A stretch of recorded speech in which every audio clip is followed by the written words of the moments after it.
God bless you. God bless you. Hey, I remember this song. It says, my sin was higher than the mountain, and the Lord sanctified me. Glory be to God. There's somebody out there that may be thinking of the things that you have done, and you're reflecting on who you are right now. But God is saying you don't have to worry about the things that you've been through. You don't have to worry about what is gone. You just think about yourself right now. And I remember the story about the woman in the book that she was, in the Bible, she was caught in sin. And the accusers came to her. And they said, hey, Jesus, this lady was caught in adultery, right? So what should we do to her? You know, because they're always trying to test Jesus. But Jesus said, listen. He just seemed like he was ignoring them for a minute. He started writing in the sand.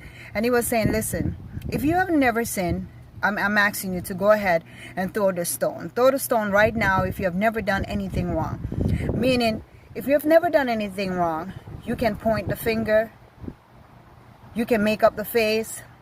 You can call on the phone. You can talk all day. You can talk about everyone. If you have never done anything, you can scorn another person and say, how could you? How could she? But Jesus is saying, if you're without sin, go ahead and cast a stone. None of us can cast a stone because we have all sinned and come short of the glory of God. And we know that. We have all sinned.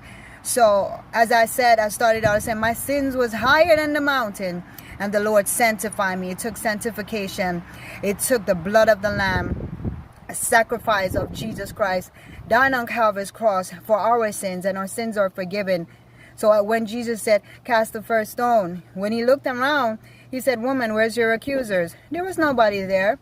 There was nobody there because everyone had to look on the inner man. And if you look on the inner man right now, you can say, hey, God, if it was not for the goodness of Jesus, if it was not for the mercy of God, where would you actually be today? If it had not been for God that snatched you out of that situation, where would you be today? If it had not been for a praying mom or a praying grandma or a praying church, where would you be today? We all don't know that, but we just give thanks to God that we're not in a situation that we cannot get up out of, or we have to face it. But God is saying, no matter what situation you're in now, we don't be in glass houses and throw stones. We just make sure we just pray for each other.